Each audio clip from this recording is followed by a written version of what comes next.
the Oscar goes to... The Oscar goes to... And the Oscar goes to... And the Oscar goes to... Okay, hello and welcome to the first ever episode of the How I Would Have Voted podcast, the podcast in which I go through each year of the Academy Awards and try to watch every movie that was nominated for Best Picture and see how I would have voted. I will review each movie in my own special way, and finally, after I go through all the movies, pick the winner, in my opinion. Of course, it's only my opinion. It's not the be-all and end-all. I'm no movie critic either. I'm a radio DJ, and I've never really professionally reviewed movies, ever. But we're all movie critics when it comes down to it. So every week, or every episode, I should say, I'm going to randomly pick a year, starting with the first year, which wasn't randomly picked. I thought the best place to start would be the very first Academy Awards, and we'll do a little background of each year of the Academy Awards as well as we go through, and at the end of every episode, I'm going to randomly pick a year, kind of out of a hat, kind of out of a random number generator. We'll see how that goes. And then we'll do that year, the next podcast, the next episode. But we'll start every episode with a kind of taking you back in time, set the setting of each Academy Awards ceremony. So we'll go back to 1929 for the very, very first Academy Awards. Not the big event that we're used to these days with all the glitz and glamour and 4-hour ceremonies and TV coverage and stuff like that. The 1929 Academy Awards actually honored the films of 2 years, 1927 and 1928. And the reason they did that was because the Academy of Motion Pictures Arts and Sciences was founded a couple years prior. So they didn't have a ceremony to actually reward people from the year 1927. So what they did is they combined 1927 and 1928. And on May 16th, 1929, they had a 15-minute ceremony. That's all it took. 15 minutes at the Hollywood Roosevelt Hotel in Los Angeles. Now, the host, if you even want to call him a host, 15 minutes, you know, how can you have a real host? Douglas Fairbanks, of course, a famous actor,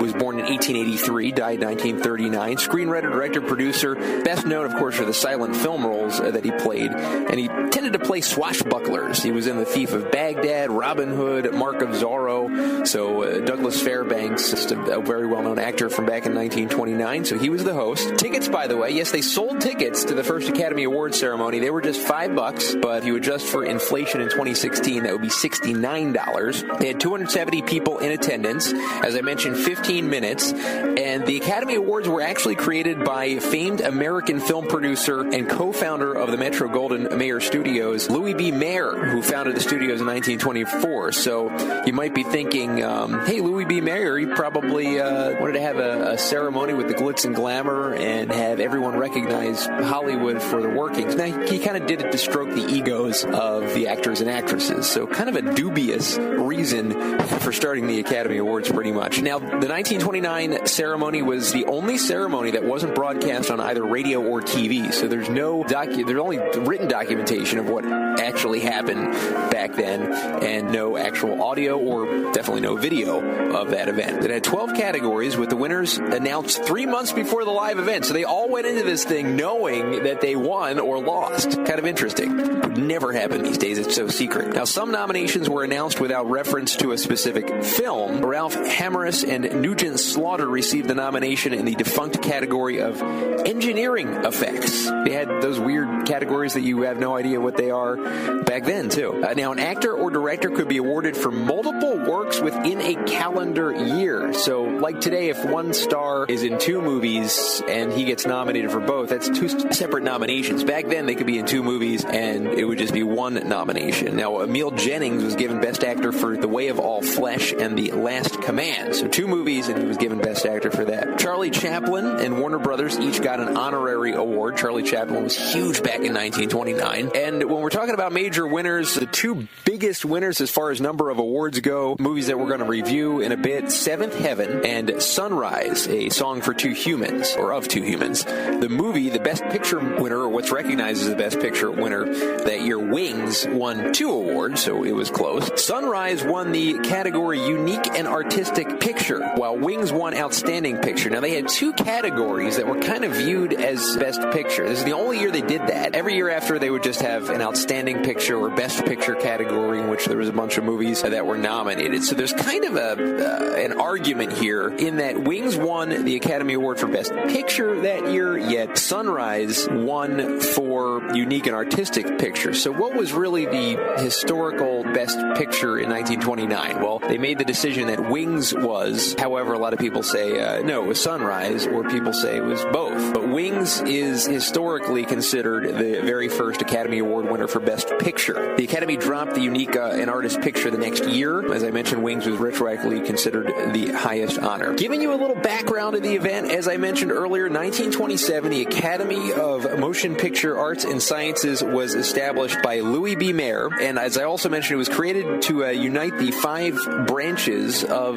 the film industry: artists, directors, producers, technicians, and writers. And quoting Louis B. Mayer, this is his own words. He says, "I found that the best way to handle filmmakers was to hang medals all over them. If I got them cups and awards, they'd kill them to produce what I wanted." And that's why the Academy Awards were invented. So not exactly the greatest thing to say about this thing that we really hold in high esteem in the year 2016. Now, Cedric Gibbons was the Irish art director and production designer that created the Oscar statuette per Louis B. Mayer's request. So the little gold man that stands there, you can thank Cedric Gibbons for that. 1893 to 1960, by the way. Nominees were notified through a telegram in February of 1928, as I mentioned a couple months before a year actually before the actual event. They were holding the nominations. Now, in August of 1928, Mayer contacted the Academy Central Board of Judges to decide the winners. King Vidor, the famous director of the movie The Crowd, which we'll review a little bit later, said that voting for Best Picture was in the hands of AMPAS, Academy of Motion Picture Arts and Sciences, the founder Douglas Fairbanks, Sid Groman, Mayer, Mary Pickford, and Joseph Schenck. So basically, now you have, hundreds of people voting for the Oscars. Back then, you just had Fairbanks, Groman, Mayer, Pickford, and Schenck. 5 people voting for Best Picture, so not that many at all. Now, the actual ceremony was a private dinner, 36 banquet tables. The actors and actresses did arrive in luxury vehicles, so there was a bit of a red carpet ceremony going on back then. Back then, in 1929, everyone was going to the movies. It was like a rite of passage back in the day, something you had to do. You had to see 2 movies a week, basically. The winners and nominees were announced 3 months before the ceremony. Emil Jennings won Best Actor. Janet Gaynor won Best Actress. She was in 3 movies that year that were in high acclaim. 2 of them were nominated for Best Picture / Outstanding Picture. She was in Seventh Heaven and Sunrise, which we will review. She was also in a movie called Street Angel. Frank Borzage was the Best Director, Drama, for Seventh Heaven. Louis Milestone won Best Director, Comedy, for 2 Arabian Nights. Wings won Best Picture, most expensive film of its time. We'll tell you why in a bit. And they had 2 very special awards. They still do those special awards ceremonies today, honoring people that have just made their mark in the film industry.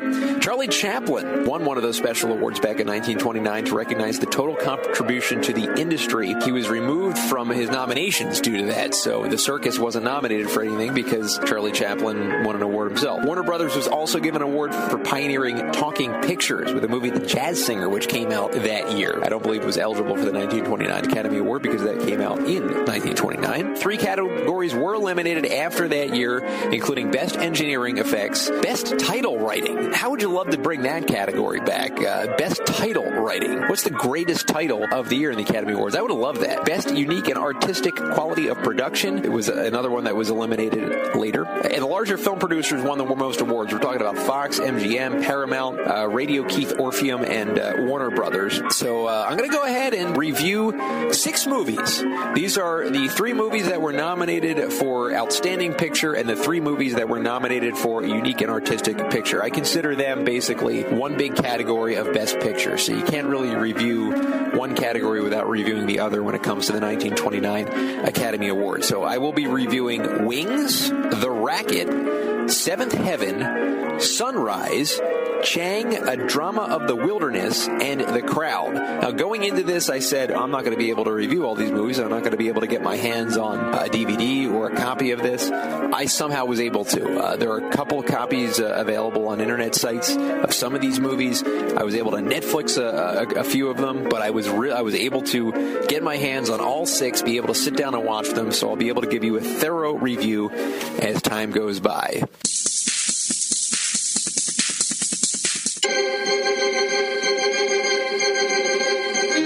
Paramount presents Wings, the first movie to win an Academy Award for Best Picture. The story of 2 men who have gone to war and the girl they left behind.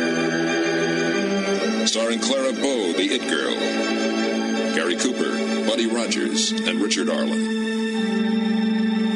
Wings is a whopping air spectacle, dominated by remarkable aerial stunts. Filled with action, shock, thrills, and tragedy. Twists of fate in love and war that catapults 3 people to their destinies. One of the greatest silent motion pictures ever made. Wings.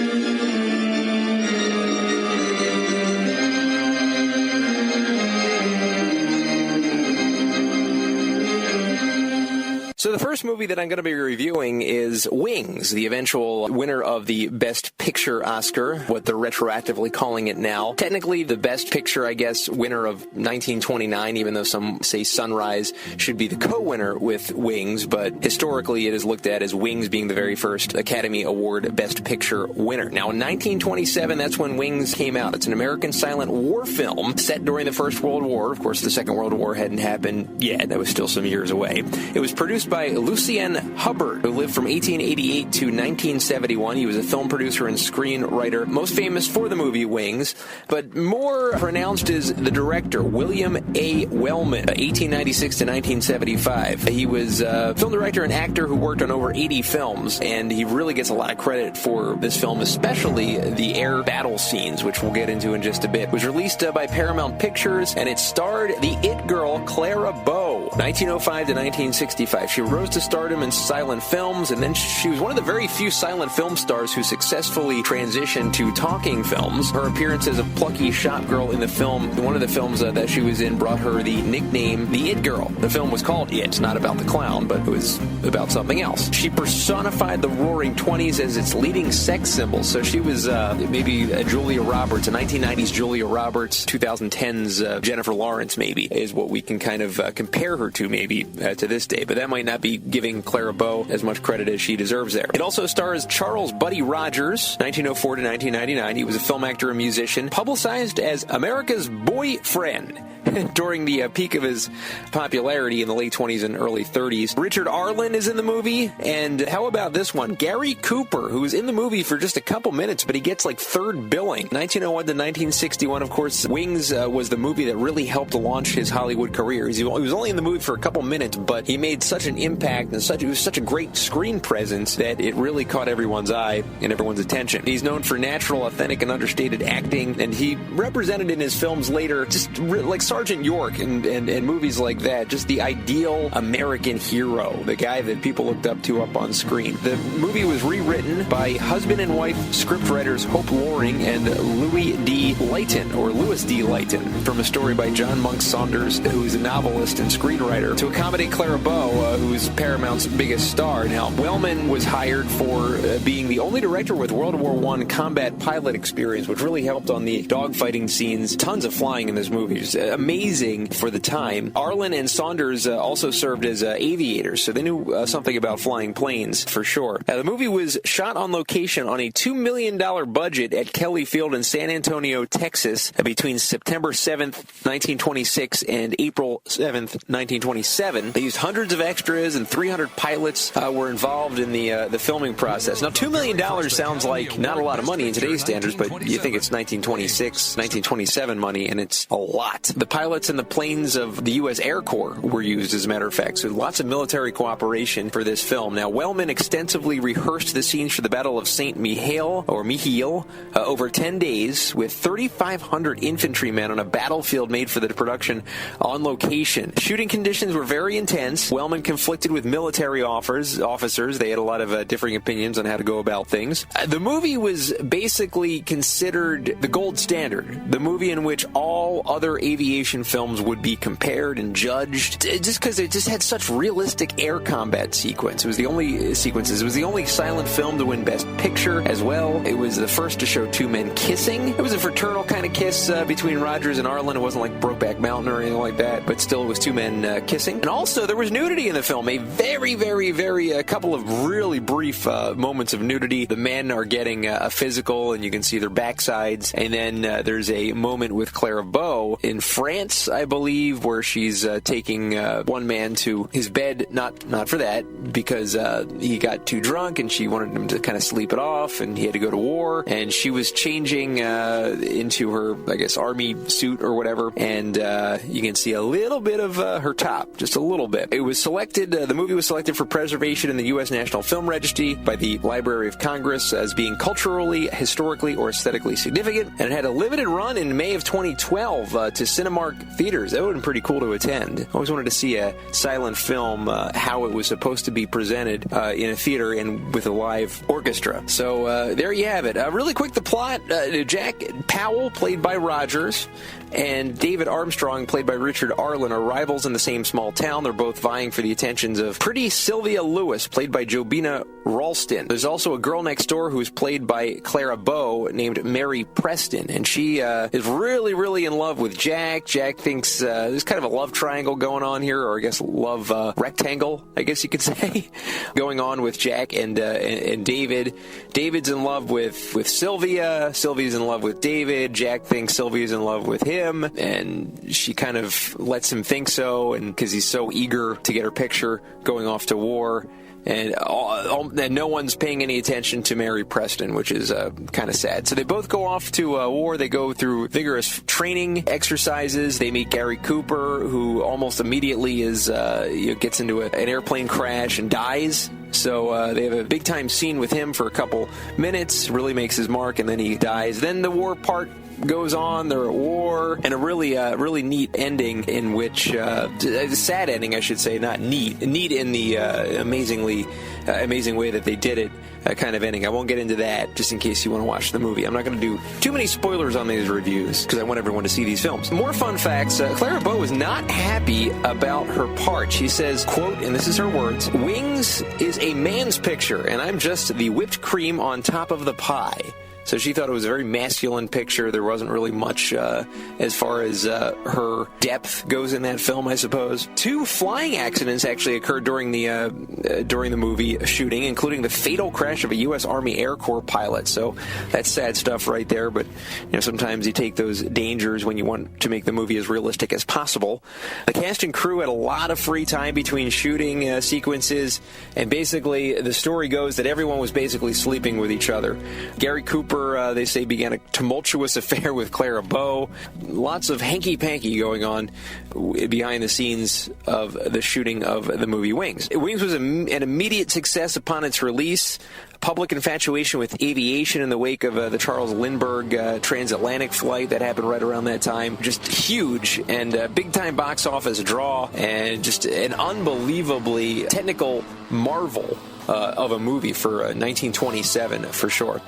Getting into the meat of my review, and this is the way I'm going to review movies. I'm going to break them down into 5 categories: plot, acting, directing / cinematography, soundtrack / sound editing, and the overall aura, the feel of the movie, how it holds up over time. Will I remember it over time, fondly or not? Those are the 5 categories, and I'll give a rating out of 5 for each of those categories, and then we'll get our total rating for each movie. So the plot, I give the plot of Wings 3.5 out of 5. I really love the kind of rise of war story, the stark difference between the hometown kind of feel of the war, the hometown feeling before the war, and then the feel of the rise to the call of duty, I guess you could call it. The real seriousness of everything going on. Really love that. Just the Shooting Star theme, too.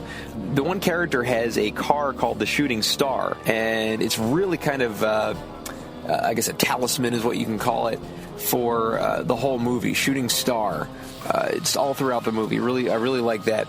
The parts that I didn't like, the romance angle was a little lopsided. I really felt like the one girl, Sylvia, wasn't really in the movie very often. She was kind of just a vessel to get to Clara Bow's character. I think a little more depth with Sylvia could have been represented. And the friendship between the characters played by Arlen and Rogers, a little quick to the rise, I think. It's just, they went from kind of enemies when they were training to just the best friends, like really, really quickly. I thought that kind of ascension was a little too quick and didn't have much time to build up. So 3.5 out of 5 for plot. The acting, I'll give the acting a 3 out of 5. I thought Jack Powell was really good in the movie. Very emotional, a lot of ranges of emotion. Kind of a naive kind of feeling as far as his acting goes, and then he finally grows emotionally and intelligently at the end. And Clara Bow is very plucky. She's very likable on the screen, I think. So she did a good job in the movie as well. The cons, I wasn't a big fan of Richard Arlen in this movie. I thought he was a little too stoic, a little too wooden, not much expressionism. Of course, this is a silent film, meaning you really have to have a ton of facial expressions, more so than any other style, than any other talking film. And Ralston, as I mentioned before, the character who played, or the actress who played Sylvia, not in the movie very much. I would like to see her a little more in the movie. So 3 out of 5 for acting. Directing, got to give it a 5 out of 5. Directing/cinematography. Unbelievable tracking shots. I mean, the tracking shots, there's a scene where they're getting drunk at this club in Paris, and they have this kind of a famous tracking shot where they go from table to table, like in the middle of the tables, like right over top of them, right to where the two characters are sitting. It's just really, really, really unbelievable. Aerial photography is just top notch. Even holds up today. It's incredible to see today and be wowed by it. The daring dogfights up in the sky, suspense, just all that stuff. So just a 5 out of 5. I don't see how that could be any lower for directing/cinematography. Soundtrack and sound editing. Now I'm watching the redone version of this film, so it's got a brand new mixed track to it. And I thought it was great. A 5 out of 5. Just sweeping music, and the music does a great job of describing the scenes because, as I mentioned, with the facial expressions, the music has to tell the story a lot as well because you're not getting dialogue. And the overall aura of the film, I'm going to give a 4 out of 5. The fighting scenes really kind of withhold the test of time. Something that you're going to remember. I still in my mind remember the imagery of the dog fights and the planes being shot down and just all this amazing stuff for 1926, 1927. And the whole love story between the Clara Bow character and the Charles Buddy Rogers character. I really the whole shooting star thing really kind of grabbed me and got to me. So I'm going to give the aura a 4 out of 5. So tallying them up, 3.5 out of 5 for plot, 3 out of 5 for acting, 5 out of 5 for directing, 5 out of 5 for soundtrack, and 4 out of 5 for aura gives us a total of 21 out of 25, giving it an 84, a solid B, in my opinion. Wings comes in it for the 1927 film, so a solid B for the Best Picture winner. We'll see how the other 5 films stack up, and if any of them can beat them, and at the end, of course, I will tell you which movie should have won, in my opinion, how I would have voted.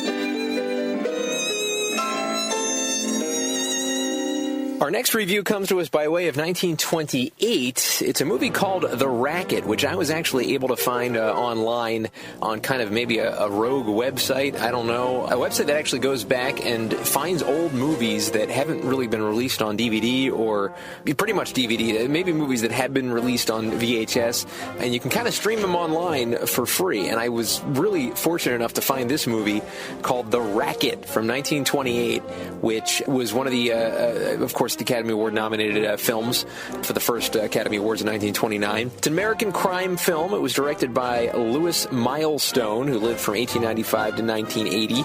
He was a Moldovan-born American motion picture director, and he directed Two Arabian Nights as well as All Quiet on the Western Front, which I believe was the 1930 or 31 winner of the Best Picture. He won Best Director for that movie. The movie starred an actor known as or named Thomas Meighan, who lived from 1879 to 1936. He's an actor of silent films, and he was in the early talkies a little bit. Of course, he died in the mid-30s, so he wasn't around too long for the talkies. He had several leading roles opposite Mary Pickford, Gloria Swanson, and other popular actresses as well. This is like 1920s, 1930s money. He commanded $10,000 a week at one point. That's pretty good for 2016 money. The movie also starred Marie Prevost, kind of a tragic story about her. She was born in 1898, died in 1937. She was Canadian film actress. She had a 2-year career or a 20-year career, or maybe a little less. I don't know, that might be a typo, making 121 silent films. I don't think you could have a 2-year career and make 121 silent films, as well as talking pictures. Now, she died at 38 of acute alcoholism, so she drank herself to death, basically. Louis Wollheim, another kind of tragic story. He was born in 1880, died in 1931. He was a stage and screen actor whose rough physical appearance kind of relegated him to roles of thugs or villains in movies, but he had a lot of talent that allowed him to flourish on stage. Now, he was perfect for his role in this movie. He just had basically just a really just rough exterior, just looked like just a rough, tough guy, just kind of totally the mob kind of guy that you would picture in your mind. George E. Stone was also in the movie, 1903 to 1967. He was a character actor in movies, radios, and TV. And this film was produced by Howard Hughes, which is partially the reason why it's, or mostly the reason, I should say, why it was so hard to get a copy of to watch. A lot of his early stuff is lost or just locked up in the vault. He, of course, was the tycoon. You know all about him. They made the film with Leonardo DiCaprio playing him called The Aviator. It was written by Bartlett Cormack, 1898 to 1942, as well as Tom Miranda, and distributed by Paramount Pictures. It was adapted from Bartlett Cormack's 1927 Broadway play, The Racket. Pretty interesting that the Broadway play was just a year prior to the movie, so it must have had a lot of success or a lot of interest enough to make it. Now, this film was banned in Chicago due to the controversial portrayal of corrupt police. Chicago has that kind of stigma. Of course, you had the Elliot Ness thing going on, and it kind of mirrors a lot of the events of Chicago back in the day of Prohibition. Nominated for Best Picture, as I mentioned, and only one copy known to exist. It was located in Hughes' film collection after his death. Then in 2004 and 2006, Turner Classic Movies actually broadcast The Racket, Two Arabian Nights, and The Mating Call. First time those movies had been shown in decades. So here is my review of The Racket. Again, I'm breaking it down into 5 categories. We start with plot. I'm going to go ahead and give the plot 2.5 out of 5. I thought it was good. What worked with it was the suspense. There's a scene in a speakeasy where basically kind of rival gangs are meeting up, and then Thomas Meighan plays an honest cop, one of the only honest cops in all of the city, and he's there. The mob boss, who's illegally smuggling in liquor, played by Wollheim, is trying to woo the only honest cop to make him as corrupt as the rest of the cops, and a rival gang member, a rival mob guy is there, and it's really just a suspenseful scene before the rival guy gets shot. What doesn't work, the corruptness of the politicians and the judges, even though we kind of know it's understood, it's not really highlighted that much in the movie. There's no real scene that you go, oh, those corrupt politicians and judges and police guys and stuff like that. There's really nothing really signifying that in the movie. And plus, it gets a little dull and a little derivative, I think, at times, although it may be derivative of itself because this is a very, very early movie and one of the first, if not the first, mob movies ever. The acting, I'm also going to give it 2.5 out of 5. What does work is Wollheim. Wollheim really steals the show. He made the character Nick Scarzy really pop on the screen. Some really Dick Tracy-esque looking thugs, too. I guess they did a great job with the makeup. They really looked good as well. Just seedy, low kind of guys. What doesn't work is I really wasn't impressed by this Thomas Megan guy. He just seemed very wooden, very not believable, I think, as a cop. And there are a lot of scenes, and I don't know whether this was a thing back in the silent film age, but he's looking askance. Like, he'll stand with Louis Wollheim, and he will look, instead of looking into his eyes, he'll look off the screen. He'll look kind of diagonally, which I thought was really strange on the screen. It just didn't, it looked really just unnatural to me. The directing and cinematography, I'm going to give a 3 out of 5. What works, the good/evil, really depicted the use of the lighting and just the overall tone of that really did good. There's a funeral scene in which Wollheim goes to the funeral of the guy that he actually shot and killed, and he kind of imagines everyone having guns and, under their hats. He knows that they have guns under their hats just for protection and that kind of thing. And the city scenes are really well done, really well shot too. What's not good, I thought the sets were a little small, a little bit of a small scale, too small of a scale for it, and the jail was not, just not a very believable jail to me. Soundtrack, sound mixing, 2.5 out of 5. The remastered soundtrack had one overplayed theme over and over and over and over again. It was a decent theme, but it was just overplayed. And the overall aura, I'm going to give a 2 out of 5. It may have been a film that paved the way for future mob films, but in my opinion, very forgettable. The most memorable thing is Wollheim, who, of course, unfortunately died not too long after this movie, just a couple years later. I think that he is the quintessential mug, but as far as memorableness of this movie, not really up there. So to recap, 2 out of 5 for plot, 2 out of 5 for acting, 3 out of 5 for directing, 2 out of 5, or 2.5 out of 5 for soundtrack, and 2 out of 5 for aura, giving it a total of 12.5 out of 25 and a 50% rating for this movie. Not a huge fan of The Racket from 1928, but it got the nomination nonetheless.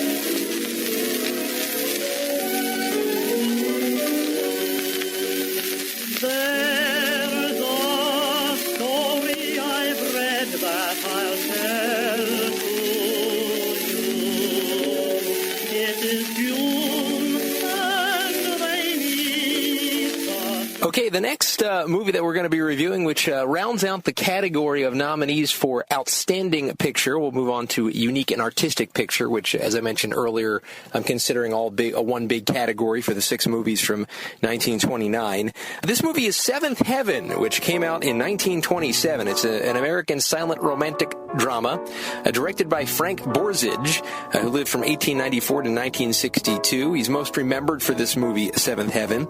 He also directed a movie in 1928 called Street Angel, and in 1940 he directed The Mortal Storm. This is one of 2 nominated films that stars Janet Gaynor, who lived from 1906 to 1984. She's a film, stage, and TV actress, also a painter. This movie also starred Charles Farrell, 1901 to 1990, more famous for his 1920s silent roles, into the talkies in the 30s, and also a TV actor. And he's been on screen in a romantic situation with Janet Gaynor in over a dozen films, so definitely has a lot of experience working alongside Janet Gaynor. I believe this is their first movie together, so I guess based on the chemistry they had in this movie, they went and made more together. It's based on the 1922 play Seventh Heaven by Austin Strong, and it was adapted for the screen by Benjamin Glazer, who lived from 1887 to 1956. Benjamin Glazer, really renowned screenwriter, producer, Foley artist, and director. The movie was initially released as a standard silent film, but then in September 10th, 1927, Fox Film Corp re-released the film with a synchronized movie-tone soundtrack with a movie score and sound effects as well. So they really gussied up the movie. I guess for the Oscar push. Well, I guess they didn't really have Oscar pushes back then, did they? The movie was a critical and commercial success. It helped establish Fox as a major studio. Of course, Fox is gigantic now. Gaynor won Best Actress, and Borzage won Best Director. Glazer won Best Screenplay. So this won a lot of Academy Awards. In 1995, the movie was selected for preservation in the U.S. National Film Registry. A few production notes. It was based on a Broadway play that ran for 704 performances. Gaynor and Farrell were dubbed America's favorite lovebirds. So that's kind of why they went on to star in so many films together after that. They were kind of a box office draw. It features the song Diane by Erno Rapi and Lou Pollock, who wrote the song specifically for the film. Now, as far as the critical reception, it premiered at the Carthay Circle Theater in L.A. initially. Then it had a second opening held at the Sam H. Harris Theater in New York City on May 25th. Both openings earned $14,500, which was a lot of money back then. Don't need me to say that. It was a critical and commercial success. It played 19 weeks in New York City and 22 weeks in L.A., and by 1932 it became the 13th highest grossing American silent film of all time. More than $2.5 million at the box office. $2.5 million in today's money would be stinko, but back then it was huge. Remakes and adaptations. In 1937, it was remade, starring Jimmy Stewart and Simone Simon. Not really quite as financially successful or as remembered. And on October 17th, 1938, a radio adaptation aired on the Lux Radio Theater show starring Don Amici and Jean Arthur. In 1953, a TV adaptation starring Herb Hatfield and Geraldine Brooks premiered. And then in 1955, a stage musical opened at the Anta Theater starring Gloria Delhaven and Ricardo Montalban. It closed on July 2nd, 1955 after 44 performances.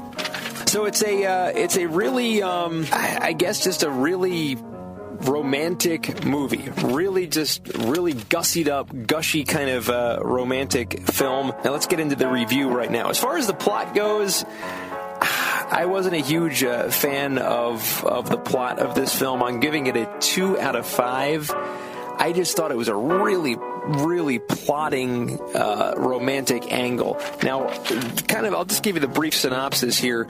It stars Charles Farrell, as I mentioned. He's kind of a sewer worker, and he meets a girl who's kind of cast aside on the street. She was living with her sister. They're destitute, really poor. They were going to be brought in by relatives, but they saw that the one sister was a drunk. She was an alcoholic, and the one sister was really good and really sweet, just really kind of down on her luck. And she could not tell a lie. So the relatives say, tell us you've been living a great life and we'll take you in. And she kind of admits that they have not been living a great life. So the relatives kind of cast them aside. Then the drunk sister kind of beats the sister, played by Janet Gaynor, who's really nice. And then she gets kind of left in the middle of the street and kind of just really kind of mean kind of scene. Charles Farrell's character, the sewer worker, just kind of casts her aside, and it takes a long time for him to kind of come around and kind of fall in love with her. But that process of falling in love takes way too long, and there's a really cheesy ending in this movie as well. It's just to me a little bit dated and drawn out plotting. The romance itself was good, and I like the title, and I love the theme of there's a theme going on in this movie. Of course, we have a sewer worker who works underground, and then she's living with her sister on the land, or in an apartment, I guess, and he has an apartment way up on the top floor in the seventh floor of this building. So there's a lot of climbing up hill or like climbing up levels and stuff like that, which is a good signification. So I did like that. As far as the acting goes, I'm going to give it a 4 out of 5. I think Gaynor and Farrell are very likable. I could see why they starred in movies later. There's a guy who plays a cab driver in the movie. Well, I thought the scenes with him were some of the best scenes in the movie. He was really funny. As far as what I didn't like about the acting, I think the sister was a little over the top. The drunk sister was a little bit over the top, just beating her, just complete 100% evil throughout the movie. So I wasn't a big fan of that. And the relatives as well. The relatives who may take them in, they seem just extremely black and white, one-dimensional. If you do one bad thing, we're gonna leave you and discard you for the rest of your life, which is what they basically did. As far as the directing and cinematography, I'm giving that a 4 out of 5. It was very well done. There's a sprawling staircase scene where he takes Janet Gaynor up to the top floor, Charles Farrell that is, to the very top floor, the staircase. Very great camera work with that, kind of winding around the staircase. The cityscape is really well done as well. And just the way the cinematography depicts the down and up, kind of climbing and going down and stuff like that. It was really good. As far as what I maybe kind of thought was a little lacking, the war scenes themselves. This guy eventually goes to war. He has like a budding romance. I don't know how long it's supposed to take, but in the movie it takes forever. I think it's supposed to be in real time. And then he gets called to war, and then they have a very brief war kind of scene thing, and it doesn't really hold up, especially when compared to Wings. As far as the soundtrack and the sound editing, I've given it a 2.5 out of 5. Very emotional music. Again, same looping music, kind of the same problem we had with the movie The Racket, over and over and over again. Nothing really too different. And overall aura, I like this movie. 3.5 out of 5 is what I'm giving it. I think the love story works at the very bare bones level. It's not something that has a lot of depth and layers to it. I think it works well. But I just think the movie kind of just gets lost with some other works maybe of the year, too. Good movie. I know it gets really huge critical acclaim. Some people call it the best silent film or one of the best silent films of all time. Maybe it is. I don't know. I haven't seen enough silent films to make that judgment. But I'm going to add up the score here for Seventh Heaven. We have a 2 for plot, 4 for acting, 4 for directing, 2.5 for soundtrack / sound editing, and a 3.5 for aura, giving us a total of 16 out of 25 and a score of 64 for Seventh Heaven.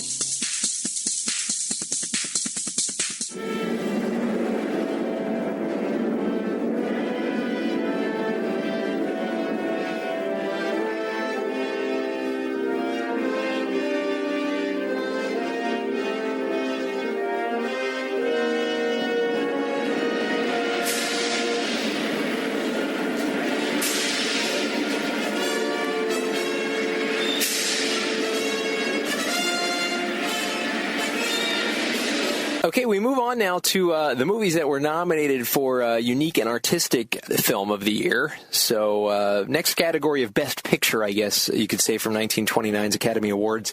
And the first movie that we're going to review was the eventual winner of that category, Sunrise, A Song of Two Humans. It was an American silent epic romantic drama film directed by German director F.W. Murnau, 1888 to 1931. Now, this was a guy who, really interesting story here. He was actually a German Air Force fighter during World War I, so he was on the opposite end of the sides here. He survived several crashes. His most known work was the movie Nosferatu, one of the quintessential early film movies of all time.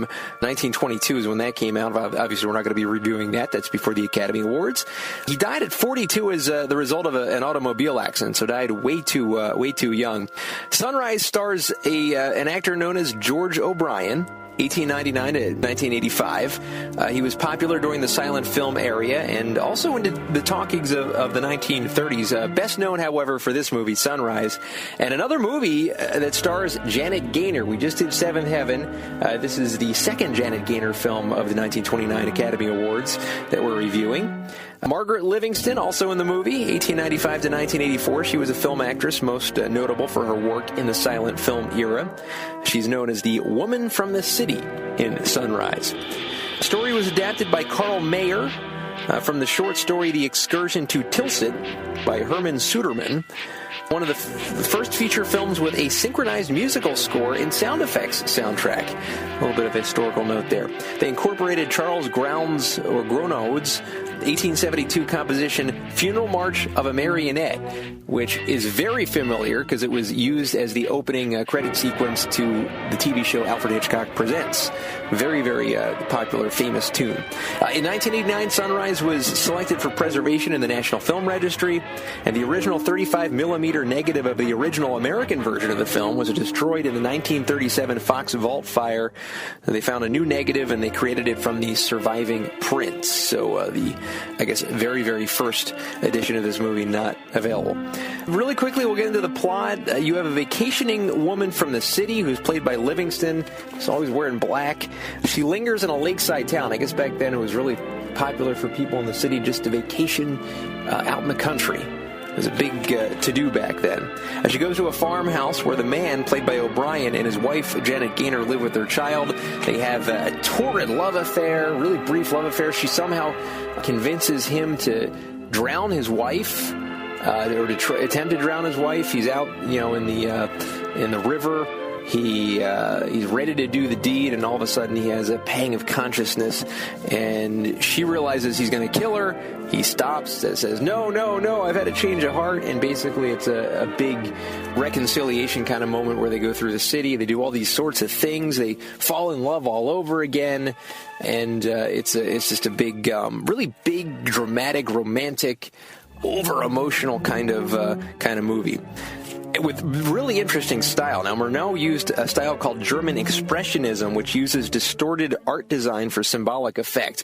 The features in the city, there's a city scene, a bunch of city scenes actually in the movie. Just buildings are huge and kind of misshapen, the signs are gigantic, lights are all over the place, really just over the top kind of expression right there. He was invited by William Fox, this is F.W. Murnau, was invited by Fox to make an expressionist film in Hollywood, and this is what he came up with. It features the enormous stylized sets that create an exaggerated fairy tale world. Now, the city street set that I mentioned, the over-exaggerated city street set, $200,000 is how much it costs to build. So very, very expensive. And a lot of the exterior shooting was done at Lake Arrowhead, California. Of course, they had a big lake scene there. It featured particularly expressive tracking shots. The titles appear sparingly with long sequences of pure action. So, with silent films, you get titles every once in a while. This one had even less than your normal silent film. Extensive use of forced perspective. The shot of the city with the normal-sized people and the sets in the foreground are smaller, and smaller figures in the background by much smaller sets. So just a lot of misshapen stuff, I guess. But it really is effectual. The characters are unnamed. All the characters don't actually have names. They're just man, wife, woman from the city, that kind of thing. And the reason F.W. Murnau did that was to promote kind of universality. Everyone can kind of associate with those names. If the main character was named John or Jim, we can't associate, I guess, with the name, unless your name is John or Jim. So here is my review of Sunrise, a song for two humans, or a song of two humans. I'm giving the plot a 4 out of 5. Very nail-biting kind of plot, especially when he set out to drown the wife. You're thinking, is this going to happen? Is this going to go down? I don't know. The boating in the lake scene, just really, really just nail-biter. I really like the contrast between the quiet of the rural area and the bustle of the city. They did a really good job in that. The only quip I have with that is with the plot is it's a little bit hard to believe that here's a guy who tried to kill his wife, and even though it takes a little while, it's still the course of a day / a night that he reconciles with her and falls in love with her again. Here's a guy who could have easily been thrown in jail for attempted murder, even though he pulled back. And apparently with the wife, that's all right after a little while. Acting, I give it a perfect score, 5 out of 5. O'Brien was great as a possessed, confused, and despair man. Gaynor was just great as kind of a meek farm woman who you're just rooting for, who's just a completely heart of gold kind of woman that you just want her to succeed and want her to be happy. The woman from the city was great, sleek, kind of had an evil kind of twinge to her. without any morals, and the comedic bits were really, really well orchestrated. You had a scene where a pig gets drunk. I know that sounds like a ridiculous scene, and it was ridiculous, but it was also very funny. Also, the barbershop scene was very funny as well. So those were a couple scenes that really hit the mark. Directing and cinematography, I give a 5 out of 5. Again, a perfect score. The oversized buildings in the city, the rural landscapes really paints the imprint of this movie. Almost a dreamlike kind of state in this film. The storm at the end, there's a storm. They go back on the lake. I won't get into it too much in case you want to watch it. No spoilers for this 1927 film. Really well done. The storm really just depicts intensity of this crazy thunderstorm that happened. Soundtrack and sound editing, I give it 3 out of 5. It's good. The murmuring brass kind of ensemble at the lake during this really intense scene where he might be murdering his wife really kind of does well to kind of add to that. Party music in the city was very well done as well. A lot of the tracks, however, I found mostly somewhat forgettable, so I'll give it a solid 3 out of 5. Nothing that's going to tear the world apart. As far as the overall aura of the movie, I give it a 4 out of 5. The dreamlike state of the movie, almost euphoria kind of state as well, of the falling in love and just being completely enraptured is really well done as well, and really kind of sticks and lingers with you. Could have done with a little more or a little less, I should say, of the city scenes. They get a little bit long-winded. There's a scene where they're dancing at a fun fair, and that scene is a little bit long in the tooth. And there's in that scene there's a girl whose shoulder strap keeps falling down, and this guy keeps putting it back up, and it's just kind of a running gag that keeps happening throughout that scene. Didn't think that really hit the mark too much, so 4 out of 5 for aura. So let's tally them up now. We have 4 out of 5 for plot, we have 5 for acting, 5 for directing, 3 for soundtrack, 4 for aura, giving us a total of 21 out of 25 for Sunrise, and a score of 84. แต่คนผจญสู่ไม้ตัวกูอยู่สำราญไม้ลมเพราะผมควานดังก้องกึก All right, our next film that we're reviewing is Chang, a drama of the wilderness from 1927. Now, this is the movie, when I looked at all the nominated the Best Picture movies from 1929, I said, I really highly doubt I'm going to be able to get my hands on a copy of this. But it was released on DVD, and yes, Netflix had it. I have the mail-order Netflix service, which hopefully will stick around for a while. That's how we get a lot of these movies. And it was available on there. Only 3 of the 6 movies were available on Netflix, and this was one of them. So pretty amazing. The movie itself is pretty amazing. In 2016, never would you be allowed to do this. The Humane Society, PETA, would be all over that. You wouldn't even be able to get the thought out of your mouth about making a movie like this before it would be shut down completely. It's a silent film about a poor farmer in northeast Thailand. Isan is the region, and his daily survival in the jungle. Now, the movie was co-directed by Marion C. Cooper, who was among the American aviators in the U.S. Air Force and also Polish Air Force. He was an officer in that. He was adventurous. He was a screenwriter, director, and producer, I guess, after World War I. And he was the founder of the Kosciuszko Squadron during the Polish-Soviet War. And most famous for a little movie he did in 1933 known as King Kong. So Marion C. Cooper is the father of King Kong, movie-wise, 1893 to 1973. Also co-directed by Ernest B. Shedsack, 1893 to 1979. American motion picture cinematographer, producer, and director. And he also co-directed King Kong. So a movie about the jungle from 1927. This is kind of a stepping stone for them to something more grandiose with a more deeply rooted story.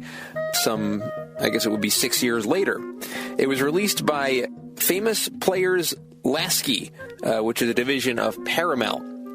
and a little bit over an hour long. It's a very, very short movie, and it's a melodrama with man, the jungle, and wild animals as its cast. That's the director's quote right there, and it basically is that. Now, the main character is a guy named Crew.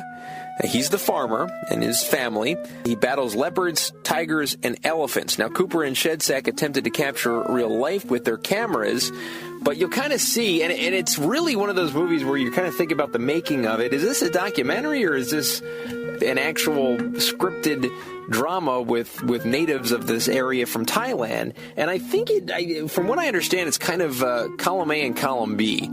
They really do follow a real family, I believe, in Thailand, and basically they get to know what exactly they're up against to try to survive in the wild, survive in the jungle. And there's a lot of animals that are really threats to their food crop and their livestock that they're trying to raise. Some of those scenes are pretty graphic as far as the animal brutality goes. So that's why, pretty much the main reason why you would never see a movie like this allowed to be made today. But some of the parts of it are scripted. I think some of the events they say actually happened, but they probably didn't get it on camera, so they had to restage it with the actual natives being actors themselves, which was kind of interesting to me. There was a true danger to all the people and animals involved. Now, they have tigers, leopards, and bears. They're all slaughtered on camera. Now, it's not like they show, the most graphic Game of Thrones-ish violence in the world of these animals. That's kind of off screen, but the intensity up until the moment of slaughtering is there. And if you're an animal lover, you're really, really, even if you're not, no one should hate animals, obviously, but if you're not a PETA kind of person when it comes to animals, of course we all love animals, but if you are along the lines of a PETA kind of person, you're not going to be able to stomach this movie, I promise you that. The film's climax actually shows Crew's house being demolished by a stampeding elephant, and then there's a huge scene of an elephant stampede at the end, which is quite breathtaking for 1927 camera work. So a very, very well done movie for this time period, and it must have been just amazing. Some of these people, I'm sure, that went to this movie in the late 20s had never seen animals like this captured on film. Definitely never captured on film, and you'd basically have to go to the zoo because there was no TV back then to see animals of that sort. As far as the ratings go for this movie, or my review of this, I should say, I'm going to give it a 3 out of 5 for the plot. It really follows the danger of the family living in the wild from beginning to end pretty well. The food scarcity that they encounter, the peril that they're in with the wild animals is nicely covered in the plot. It gets a little bit intricate. I don't want to say intricate as far as the plot goes, but as far as the actual, they're setting up traps and stuff like that, and it gets a little bogged down into showing the work that they're doing, which if you're into that kind of stuff, maybe you would like that, but for me it kind of drug out a little bit. Even though the movie's only a little over an hour long, it's hard to say that things are dragging out when a movie's that short. I'm not going to rate it as far as acting goes, and the reason is because it doesn't technically star actors. These are real natives, so there's no acting in the film, so I'm not going to, even though they had to restage some parts of it, I'm still not going to give it a grade, so not applicable for acting. Directing/cinematography, I give it a perfect score, 5 out of 5. It really captured the wildlife and the brutality really, really well in the film. Dangerous events. There's that elephant stampede scene was just unbelievably shot. It was really a good job done by directing and cinematography. I'll give it a 4 out of 5 for the soundtrack and the sound mixing. They redid the soundtrack, so this is probably not the original soundtrack. Well, definitely not the original soundtrack, but the remixed soundtrack had a great theme. It really fit, I guess, the area of the world. I guess the native kind of music for that area. My only quip that knocks 1 star off of it is it gets a little shrill. Sometimes there's a guy singing a little bit shrilly in the film, even though it is native, and I understand that, but it gets a little bit off-putting for my ears. 4 out of 5 for Aura. Just very, very graphic. The depictions of wildlife are really going to kind of keep an imprint in your brain, I think, over time. Sticks with you, and that's basically what Aura is all about. So 4 out of 5 for Aura. So let's tally them up. We have 3 out of 5 for plot, Can't give it a score for acting. 5 out of 5 for directing, 4 out of 5 for soundtrack. Aura gets a 4 out of 5, giving it a total of 16 points out of 20 and a score of 80 for Chang, a drama of the wilderness.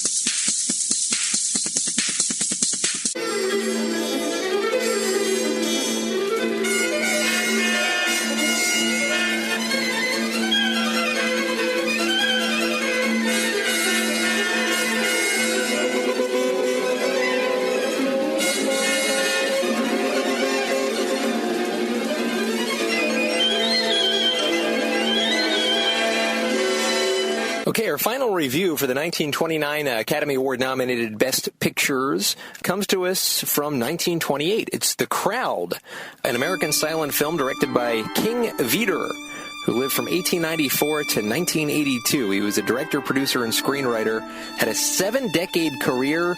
He received the Honorary Academy Award, also a 5-time Best Director nominee. Now, his films include 1925's The Big Parade, 1937's Stella Dallas, and 1946's Duel in the Sun. This movie stars Eleanor Boardman, 1898 to 1991. She was mostly a silent film actress, and she was actually married to King Vidor at this time. Not a really big-time, well-known actress at the time. We'll get into that in just a bit.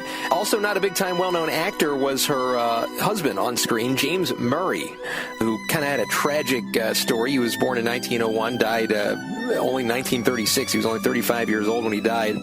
Best known for The Crowd, and really kind of a tragic story about how he passed away, especially when you see this movie. He actually drowned after falling from a string piece of a pier in the Hudson River. So not a very good way to go. 1989, he was selected, or the movie, I should say, was selected for preservation for the U.S. National Film Registry. That said, this movie is not available on DVD. I could not find it on DVD. It was released, I believe, in the late 80s or early 90s on VHS, and it really hasn't gotten the DVD treatment. I was very shocked to realize that. This movie really needs to be released on DVD. If we can get Chang on DVD, we can get The Crowd. I mean, come on. As far as the plot goes, John Sims is the main character. He's played by Murray. He was born on the 4th of July in 1900. He loses his father when he's 12, and what he does later when he's 21 is he sets out for New York City. He has big dreams and hopes. And when he's sailing to New York City, there's a passenger on the boat that says that he's got to be good to stand out in the crowd in a city like that. So hence we get the title. He gets a job at the Atlas Insurance Company as one of the many office workers there. He has a fellow employee, Bert. Very fun character, played by a guy named Bert Roach. He talks him into a double date in Coney Island. Bert's kind of just a fun-loving kind of guy. And his blind date, John's blind date, is Mary, played by Eleanor Boardman. And he gets so smitten with her during this date in Coney Island that he actually proposes to Mary at the end of the date. They have a honeymoon in Niagara Falls. Bert is kind of pessimistic about his friend's marriage, saying it only lasts a year or two. That's a very nice friend of him. Or very friendly of him, I should say. Then there's a scene with Mary's 2 brothers and her mother at a Christmas Eve dinner. Very, very, really crass kind of mother who just, this guy can do no right, I guess. So John goes to Bert's to get liquor and doesn't return till late, and then he's drunk. He just wants to get out of the situation with the overbearing mother and the brothers who just can't stand John. Now in April, they quarrel and Mary threatens to leave. He doesn't try and stop her, and she's shocked and hurt. And then just a lot more stuff goes on. Really, really sad moment. They have 2 kids, and the youngest kid is a daughter, and she gets hit by a bus, and it's a very tragic scene, and he loses his job. He gets just really depressed. There's a lot of, what it is basically is it's a movie that is not happy, but you really feel like you're seeing real people in real life. That's pretty much what amazes me about it. John can't hold other jobs, and then more stuff happens, and I'm not going to get into the ending. When I say more stuff, that's kind of ridiculous, I understand, but I'm not going to get into what happened. I really want everyone to see this, and it is available for free online. I'm not going to direct you to the website. I don't know if it's legal or not, but it hasn't given me any viruses or anything like that. As far as the production notes go, King Vidor sought the film to be innovative in story, acting, and cinematography, mixes striking visual styles and moving camera cinematography, and it was influenced by F.W. Murnau, who did Sunrise, with intense, intimate scenes of the family's struggle. King Vidor avoided casting big-name stars. I talked about Murray and Boardman not being really well-known at the time, and really not well-known too much afterwards either. He wanted to gain more authenticity. I think he hit the nail on the head with gaining the authenticity here.